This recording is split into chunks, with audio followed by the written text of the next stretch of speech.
बिस्मिल्लाहिर्रहमानिर्रहीम। अस्सलामुअलैकुम dear student, my name is Zeeshan Akram और आज हम अपना लेक्चर नंबर 10 स्टार्ट करने जा रहे हैं। अच्छा, लेक्चर नंबर 9 में हम लोगों ने इफ स्टेटमेंट को डिस्कस किया था। इफ स्टेटमेंट का सिंटैक्स देखा कि वो किस तरीके से वर्क करता है, और इसके अलावा हम लोगों ने दो प्रोग्राम डिस्कस किए थे कि अगर आप यूजर से एक नंबर लेते हैं, उससे हम लोगों ने चेक करना है कि वो नंबर इवन है या ऑड है। और एक हम लोगों ने किया था कि यूजर से ईयर लेना है, और ईयर को हम लोगों ने चेक किया था कि वो ईयर लीप ईयर है या नहीं है। अच्छा, आज का जो प्रोग्राम है उससे पहले हम लोग डिस्कस करते हैं एक नए स्ट्रक्चर को जिसका नाम है इफ एल्स स्टेटमेंट। अच्छा, इफ एल्स स्टेटमेंट होती क्या है, ठीक है, ये चीज हम लोग डिस्कस करेंगे और ये वर्क किस तरीके से करती है। बेटा, इफ एल्स स्टेटमेंट का सबसे पहले सिंटैक्स देखते हैं, ठीक है, कि सबसे पहले इफ का कीवर्ड आएगा, उसके बाद ये टेस्ट एक्सप्रेशन का मतलब है कि यहाँ पे हमारी वो कंडीशन लिखी जाएगी जिस कंडीशन को हम लोग क्या करने जा रहे हैं, चेक करने जा रहे हैं। उसके बाद बेटा इफ की बॉडी होगी, और इफ की बॉडी के अंदर उसका सारा कोड लिखा जाएगा जो कि कंडीशन ट्रू होने पे हम लोगों ने रन करवाना है। उसके बाद बेटा एल्स का पार्ट होगा, ठीक है, और उसके बाद बेटा सेम उसी तरह एल्स की बॉडी, और एल्स की बॉडी में एल्स के सारा कोड होगा जो कि एल्स अगर इफ कंडीशन फॉल्स हो जाती है, उसके बाद अगर एल्स इंप्लीमेंट होती है तो देन उसके ऊपर क्या क्या चीजें रन होंगी और क्या चीजें रन नहीं होंगी। अच्छा बेटा, इफ एल्स के लिए बेटा एक चीज याद रखिएगा, ये इफ एल्स वही इंप्लीमेंट होती है जहां पे दो पॉसिबिलिटीज होती हैं। दो से ज्यादा पॉसिबिलिटी हो जाए तो आप इफ एल्स को इंप्लीमेंट ही नहीं कर सकते हैं, ठीक है। जैसे सपोज करें कि नंबर हमारे पास इवन या ऑड है, दो पॉसिबिलिटीज हैं। ईयर हमारे पास लीप ईयर है या नहीं है, दो पॉसिबिलिटीज हैं। टाइम एएम है या पीएम है, दो पॉसिबिलिटीज हैं। इस तरह जहां जहां दो पॉसिबिलिटीज होती हैं वहां वहां पे हम लोग क्या करते हैं, इफ एल्स को क्या करते हैं, इंप्लीमेंट करते हैं। क्लियर हो गया। अच्छा, उसके बाद अच्छा इफ एल्स, और अगर हम इफ का थोड़ा सा कंपैरिजन करें तो उसमें डिफरेंस कहां पे आता है। देखें, इफ को भी तो हम दो कंडीशन के लिए यूज कर सकते हैं, फिर हम लोगों ने एक नया स्ट्रक्चर क्यों बनाया। बेटा, इफ के अंदर एक प्रॉब्लम थी, वो ये थी कि अगर सपोज करें हमारी पहली कंडीशन ट्रू भी हो जाती है तो कंप्यूटर उसके बाद आपकी सेकंड वाली कंडीशन को लाजमी चेक करता था, इवन कंडीशन ट्रू होती है या फॉल्स होती है। कंपाइलर को उससे नहीं फर्क पड़ता था, कंपाइलर उस चीज को लाजमी रीड करता था। लेकिन इफ एल्स का हमें एडवांटेज ये है कि सपोज करें अगर आपकी इफ वाली कंडीशन क्या हो जाती है, ट्रू हो जाती है, ठीक हो गया, इफ वाली कंडीशन ट्रू हो जाती है तो इसके बाद एल्स की स्टेटमेंट कभी भी रन नहीं होगी। मीन जो एल्स का जितना भी कोड लिखा है वो एक लाइन के ऊपर है, 1000 लाइन के ऊपर है, या इससे ज्यादा जितनी भी मर्जी लाइन पे है, कंपाइलर उन कोड को क्या करेगा, रीड नहीं करेगा, वो नेक्स्ट मूव कर जाएगा। ठीक हो गया, ये हमें यहाँ पे एडवांटेज मिलता है। लेकिन अगर इसकी जगह हम लोग इफ स्टेटमेंट यूज कर रहे होते तो उससे ये होना था कि अगर पहली कंडीशन ट्रू भी हो गई है तो उसने दूसरी लाजमी रीड करनी थी। इसका थोड़ा सा फ्लो चार्ट है, जरा इसको समझते हैं कि अगर हमारे पास कोई कंडीशन होती है, ठीक है, तो वो कंडीशन के दो ही तरीके, या तो बेटा वो कंडीशन ट्रू होगी या कंडीशन क्या हो जाएगी, फॉल्स हो जाएगी। बेटा अगर कंडीशन क्या होती है आपकी ट्रू होती है तो इफ वाला ब्लॉक रन हो जाएगा, ठीक है, और अगर बेटा आपकी कंडीशन क्या हो जाती है, फॉल्स हो जाती है, तो उसके बाद बेटा कौन सा पार्ट रन हो जाएगा, आपका एल्स वाला पार्ट रन हो जाएगा। और इस तरीके से जो है इफ एल्स जो है वो आपकी प्रोग्राम में इंप्लीमेंट हो जाती है। तो बेटा इफ एल्स के लिए याद रखिएगा, इफ एल्स वही इंप्लीमेंट होती है जहां पे दो पॉसिबिलिटीज होती हैं। दो से ज्यादा पॉसिबिलिटीज के लिए हम लोग इसे इंप्लीमेंट नहीं करते हैं, ठीक है। करने को हम लोग इफ भी कर सकते हैं, लेकिन इफ में मैंने बताया कि इफ में एक प्रॉब्लम है, वो ये कि अगर वो पहली कंडीशन ट्रू भी होती है फिर भी सेकंड को रीड करेगा, और अगर कंडीशन फॉल्स भी हो जाती है फिर भी वो सेकंड को रीड करेगा। मीन उसने हर एक स्टेटमेंट को लाजमी रीड करना है। वो दो कंडीशंस हैं, 3 है, 4 है, 5 है, इफ के अंदर वो हर एक को लाजमी रीड करती है। लेकिन इफ एल्स में ऐसा नहीं होता है। यहाँ पे एल्स उसी टाइम रीड होता है जिस टाइम पे आपकी ये इफ वाली कंडीशन क्या हो जाती है, फॉल्स हो जाती है। क्लियर हो गया। अब हम लोग इसके प्रोग्राम की तरफ चलते हैं। तो हमारा जो पहला प्रोग्राम है वो क्या है, write a program to find quadratic equation. ये प्रोग्राम हम लोगों ने पहले भी इंप्लीमेंट किया हुआ है, ठीक है, आपको याद होगा हमने क्वाड्रेटिक फार्मूला पहले भी इंप्लीमेंट किया हुआ है, ठीक है। तो आज हम लोगों ने इसमें क्या करना है, इसमें हम लोगों ने चेक करना है कि अगर सपोज करें हमारी ये वाली जो वैल्यूज हैं, अगर इसकी वैल्यू ग्रेटर देन 0 आती है देन हम कंप्लीट फार्मूले को क्या करेंगे, इंप्लीमेंट करेंगे। ठीक है, ये वाला हिस्सा जो है इसमें स्क्वायर रूट आपने कंसीडर फिलहाल नहीं करना है। ठीक है, जो नीचे वाला हिस्सा है बी स्क्वायर माइनस, ठीक है, 4ac, अगर इसको हम लोग कैलकुलेट करते हैं और हमारा रिजल्ट जो है वो ग्रेटर देन 0 आता है तो फिर हम लोग जो है अपने फार्मूले को इंप्लीमेंट करेंगे। अगर लेस देन 0 आ जाए, ठीक है, तो फिर हम लोग क्या करेंगे कि ये हमारे पास इंप्लीमेंट नहीं हो सकता है। ठीक है, इसकी कुछ वैल्यूज लेते हैं और उन्हें इंप्लीमेंट करके देखते हैं। अच्छा, सपोज करते हैं हमारे पास a की वैल्यू है बेटा 5 और b की वैल्यू बेटा हमारे पास है 6, ये हमने सपोज की है। ठीक है, और c की वैल्यू बेटा हम लोग सपोज कर लेते हैं हमारे पास क्या है 1। अगर अब हम लोग इस हिस्से को इंप्लीमेंट करते हैं b स्क्वायर माइनस 4ac, तो इसका मतलब है ये इक्वेशन हमारे पास बनेगी, b की वैल्यू बेटा हमारे पास 6 है तो सबसे पहले बनेगा 6 का स्क्वायर। ठीक है, उसके बाद हमारे पास बेटा ये इक्वेशन है माइनस 4a की बेटा वैल्यू हमारे पास है 5, उसके बाद c आता है हमारे पास, c की वैल्यू हमारे पास है 1। ठीक हो गया, तो यहाँ पे हमारे पास जो रिजल्ट बनेगा 6 का स्क्वायर बेटा हमारे पास आएगा 36, अब माइनस 4 मल्टीप्लाई 5 20, 21 20, तो ये हमारे पास बन जाएगा 20। ठीक है, 36 माइनस 20 बेटा हमारे पास बनेगा रिजल्ट 16। अब ये देखेंगे 16 हमारे पास जो है वो ग्रेटर देन 0 में कंसीडर हो रहा है। अभी ग्रेटर देन 0 आ गया तो अब हम लोग जो है वो बाकी हिस्सा अपना क्या करेंगे, इंप्लीमेंट करेंगे।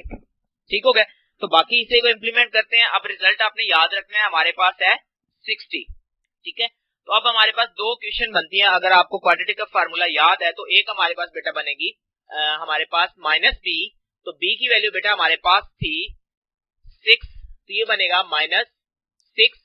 उसके बाद एक हमारे पास पॉजिटिव के साथ आती है बेटा और एक हमारे पास आती है नेगेटिव के साथ, तो बनेगा माइनस स्क्वायर रूट, ठीक है, जो हमारे पास है SQRT।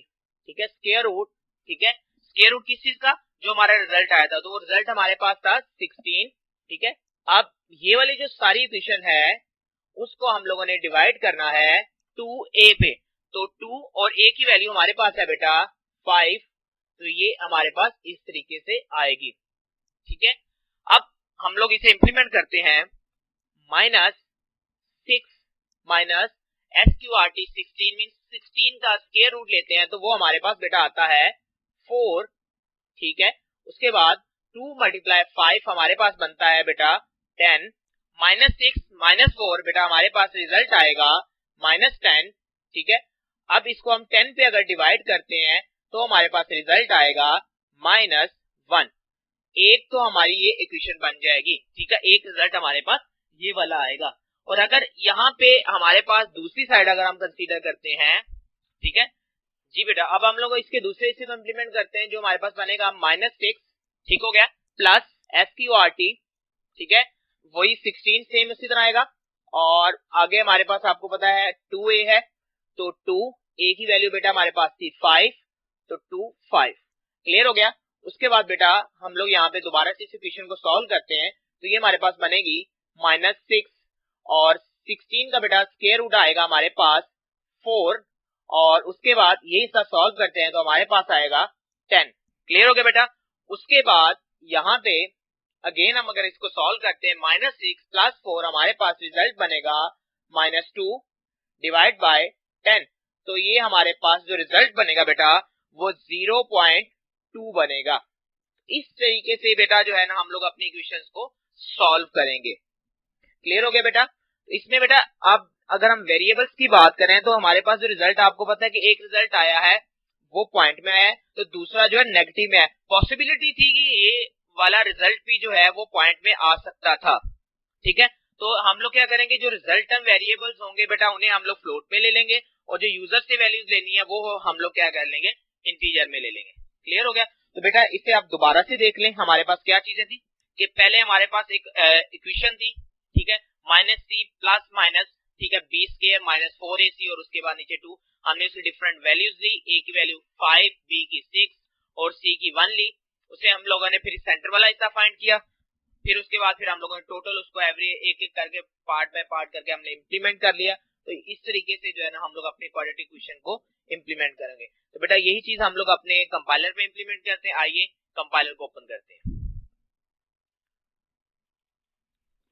जी बेटा हमारा कंपाइलर ओपन हो चुका है। ठीक है, तो सबसे पहले पुराना लिखे हुए डाटा को हम लोग क्या करेंगे, क्लियर करेंगे कंट्रोल डेल से। ठीक है, सबसे पहले हेडर फाइल्स इंप्लीमेंट करेंगे, हैश इंक्लूड stdio.h। उसके बाद सेकेंड हेडर फाइल बेटा हम लिखते हैं हैश इंक्लूड conio.h। ठीक है बेटा, उसके बाद फिर बेटा मेन फंक्शन है void main फंक्शन। ठीक है, बॉडी स्टार्ट करनी है, बॉडी एंड कर देनी है, लास्ट पे गेट ch लगा देना है। ठीक है, सिंपल चीजें, दोबारा से वही चीजें रिपीट हो रही हैं। जी बेटा, तो क्वाड्रेटिक इक्वेशन इंप्लीमेंट करनी है, उसमें आपको पता है कि फार्मूले में हमारे पास एक वेरिएबल होता है a, एक वेरिएबल हमारे पास होगा b और एक हमारे पास होगा वेरिएबल c। तो int a, b, c। Clear हो गया। अब उसके बाद अब हम लोगों ने, आपको याद होगा तो तीन रिजल्ट फाइंड किए थे। पहला जो हम लोगों ने b स्क्वायर माइनस 4a के c के लिए किया था, ठीक है, वो हम लोग ले लेते हैं उसके लिए एक वेरिएबल। और उसके बाद फिर हम लोगों ने लास्ट में दो रिजल्ट फाइंड किए थे, इसमें 0.2 और -1 हमारे पास रिजल्ट आया था। तो एक उसके लिए हम लोग ले लेते हैं रिजल्ट 1। अच्छा, उसके लिए रिजल्ट लेने के बाद स्टेटमेंट टर्मिनेटर, और रिजल्ट आपको बताया था कि फ्लोट में हम लोगों ने लेने, एक हम लोग रख लेते हैं रिजल्ट 1 rc1 और एक रिजल्ट 2 के नाम से हम लोग इसे सेव कर लेते हैं। ठीक हो गया। अब बेटा हम लोग सबसे पहले यूजर से वैल्यू लेंगे a, b और c की। ठीक हो गया, तो क्लियर स्क्रीन इंप्लीमेंट करते हैं, clr bracket start statement terminator, user से वैल्यूज लेते हैं, प्रिंट f मैसेज लगा रहे हैं हम लोग। ठीक है, सेम इस तरह क्या करना है, सबसे पहले /n न्यू लाइन के लिए enter the value of a की वैल्यूज इनपुट कर दें। ठीक है, उसके लिए बेटा आपको पता है हम लोग लगाएंगे scanf में बेटा आप लोगों को पता है कि हम लोग लिखते हैं फॉर्मेट स्पेसिफायर। सबसे पहले a की वैल्यू लेनी है, a की डाटा टाइप है इंट, उसका फॉर्मेट स्पेसिफायर आएगा %d। ठीक है, यहां आएगा बेटा कॉमा और एंड साइन और वेरिएबल का नेम आएगा। फिर उसके बाद बेटा हम लोग दोबारा से लिखते हैं नया मैसेज b के लिए printf। क्लियर हो गया। उम्मीद है कि अब तक आप लोगों ने प्रोग्राम इंप्लीमेंट किए होंगे काफी ज्यादा, तो ये मैसेज लगाना आप लोगों को आ चुका होगा, enter the value of b। ठीक हो गया। उसके बाद बेटा हम लोग लगाएंगे scanf। अच्छा, ये आपने अक्सर देखा होगा मैं बॉडीज वगैरह साथ ही लगाता हूँ, डबल कोटेशन एक साथ लिखता हूँ, क्योंकि इससे गलती के चांसेस आपके बहुत ज्यादा कम हो जाते हैं। b की वैल्यू इनपुट करनी है, तो b का भी फॉर्मेट स्पेसिफायर क्या बनता है %d, b। और उसके बाद बेटा c की वैल्यू लेते हैं, print f bracket start statement terminator double quotation enter the value of c के c की वैल्यू इनपुट करें।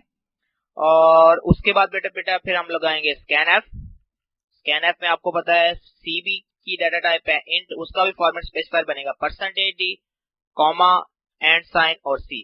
इस तरीके से बेटा हमारी जो है वो इनपुट वाला प्रोसेस कंप्लीट हुआ। अब बेटा हम लोगों ने सबसे पहले कैलकुलेट करना है b स्क्वायर माइनस 4ac। तो कैलकुलेट हम लोग करेंगे disc का जो वेरिएबल लिया उसके अंदर फार्मूला लिखते हैं। फार्मूला बेटा हमारे पास क्या बनेगा, b स्क्वायर का मतलब है b मल्टीप्लाई b। क्लियर हो गया बेटा। उसके बाद minus 4ac, 4 multiply a multiply c। Clear हो गया बेटा। अच्छा, यहां तक हमारी ये वाला पार्ट कंप्लीट हो जाएगा। अब आगे हमारे पास आती हैं कंडीशंस। ठीक है, इसको हम लोग यहाँ पे प्रिंट करके भी चेक कर लेंगे। ठीक है, इससे हमें ये फायदा होगा, हमें पता चल जाएगा कि हमारे रिजल्ट जो है वो सही आगे चल भी रहा है या नहीं चल रहा है। तो प्रिंट एफ का मैसेज लगाते हैं। ठीक है, सिंपल इसको प्रिंट कर लेते हैं जी, यहाँ पे ओके हो गया, /n disc equal to %d comma और disc ओके हो गया।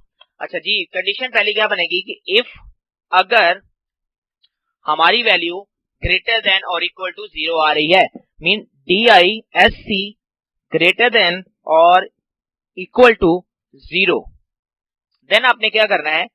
ठीक है, ये आपने इफ की बॉडी स्टार्ट करनी है बेटा। उसके बाद आपने क्या करना था, आपने दो और अदर इक्वेशन इंप्लीमेंट करनी थी। क्या बनना था आपका? पहला रिजल्ट बनेगा RC1 इक्वल टू, ठीक है बेटा, तो सबसे पहले बेटा आपने करना था माइनस बी, ठीक है। अब हमारे पास आपको पता है दो चीजें थी, एक प्लस में आता है रिजल्ट और एक हमारे पास क्या आता है तो माइनस में। तो पहले हम लिखते हैं प्लस के लिए, क्लियर हो गया। तो आगे हमारे पास चाहिए था स्क्वायर रूट, उसके लिए लिखते हैं SQRT, क्लियर हो गया। और DISC का स्क्वायर रूट लेना है हम लोगों ने, ठीक हो गया, ये हमारा क्लोज हो गया। और उसके बाद लास्ट पे मेरे पास था 2 मल्टीप्लाई A। अच्छा यहाँ पे बेटा हम लोगों ने SQRT लिखा है, उसकी हेडर फाइल अभी तक हम लोगों ने इंप्लीमेंट नहीं की है, तो वो भी एक दफा हम लोग इंप्लीमेंट करके आ जाते हैं यहाँ से। आपको पता है कि मैथ के लिए इंप्लीमेंट करनी है math.h हैश इंक्लूड math.h। ये हम पहले भी लिख सकते थे, बाद में भी लिख सकते थे, ये बाद में सिर्फ मैंने इसलिए लिखा है ताकि जहां अगर हम कोई एक्स्ट्रा चीज यूज करते हैं उसके हिसाब से फिर हेडर फाइल हम लोग यूज कर लेंगे, ताकि पता हो कि ये हेडर फाइल हम लोगों ने किस मकसद के लिए यूज की है। अब दूसरा रिजल्ट लिखते हैं, वो क्वेश्चन बनेंगे result 2 equal to bracket minus B bracket minus SQRT, ठीक है, ब्रैकेट DSC, ओके, उसके बाद ब्रैकेट क्लोज, ठीक है, slash mean divide 2 multiply A, clear हो गया।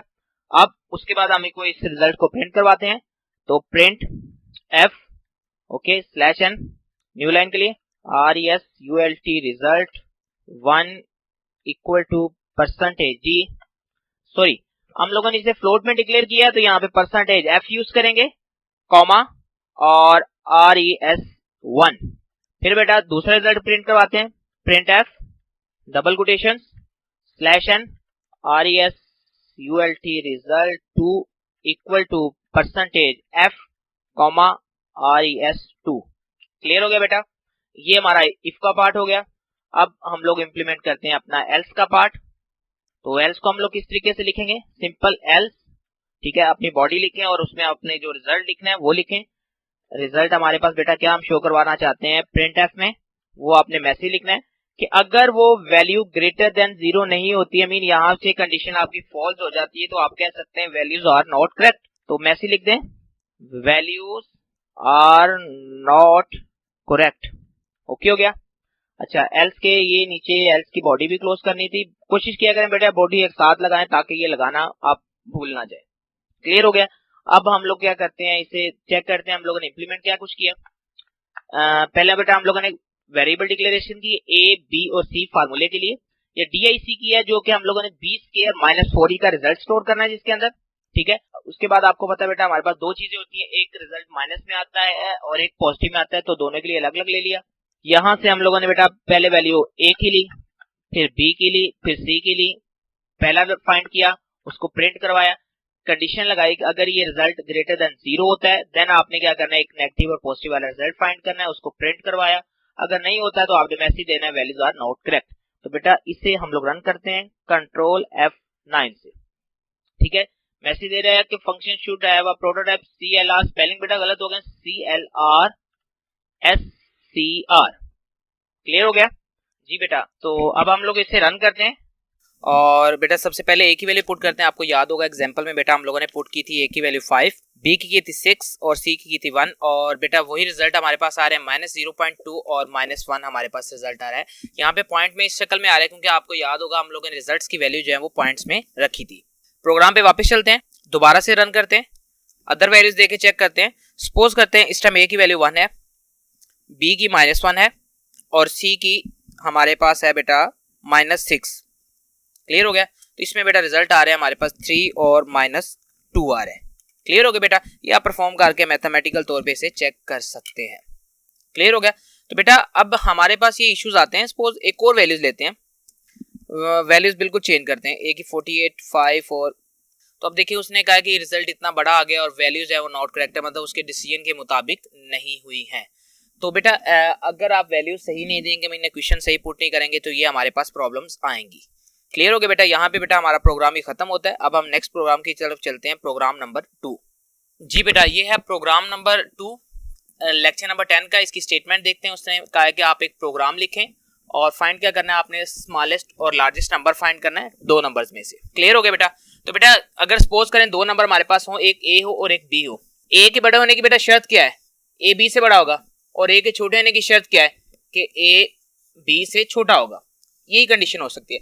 अगर ये कंडीशन ट्रू होती है तो बेटा ए जो होगा वो हमारे पास लार्जेस्ट के तौर पे काउंट होगा और जो बी होगा वो स्मॉलेस्ट के तौर पे काउंट होगा। और अगर ये वाली कंडीशन ट्रू होती है तो ए जो होगा वो स्मॉलेस्ट के लिए काउंट होगा और बी जो है बेटा वो हमारे पास किस लिए काउंट होगा, लार्जेस्ट के लिए काउंट हो जाएगा। क्लियर हो गया बेटा। तो अब इस प्रोग्राम को हम लोग इंप्लीमेंट करते हैं।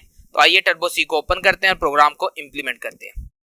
जी बेटा टर्बो सी ओपन हो गया। फाइल से न्यू में जाएं और अपना प्रोग्राम लिखें। पहले लिखे प्रोग्राम को बेटा उसके कोड को डिलीट कर दें, ठीक है, सिलेक्ट करके कंट्रोल डेल कर दें।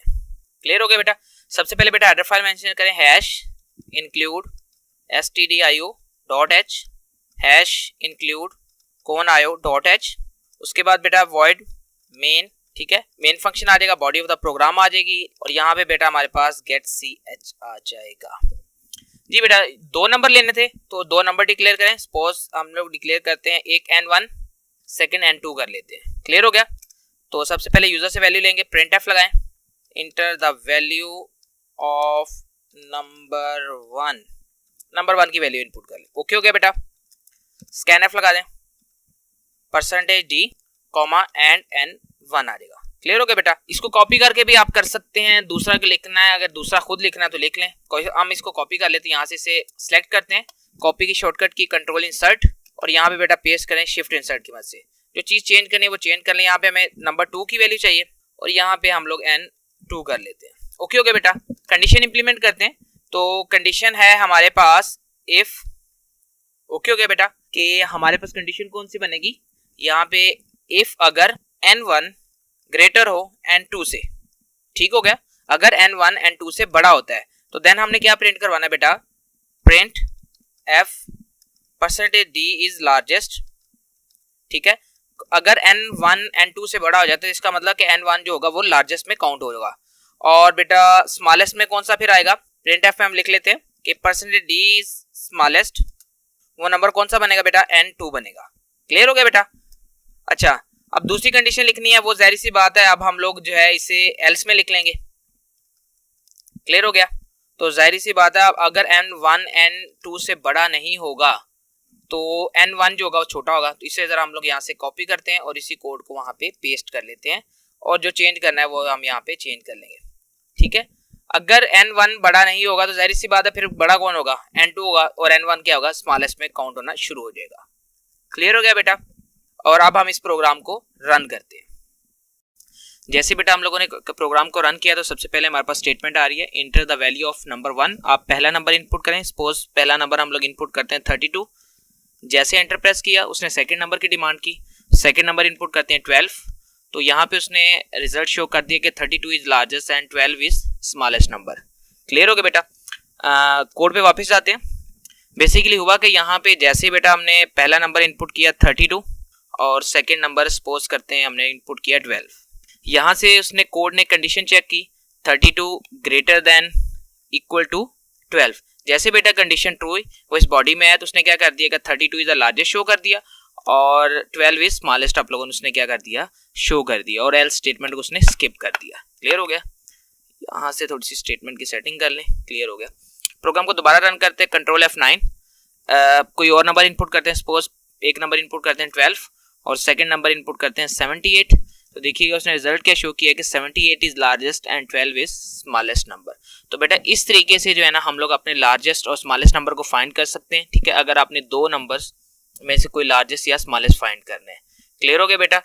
तो यहाँ पे हमारा लेक्चर ये कंप्लीट होता है। इसको बेटा आप लोगों ने परफॉर्म भी कर लेना है और नेक्स्ट लेक्चर तक के लिए बेटा अल्लाह हाफिज, अपना ख्याल रखिएगा।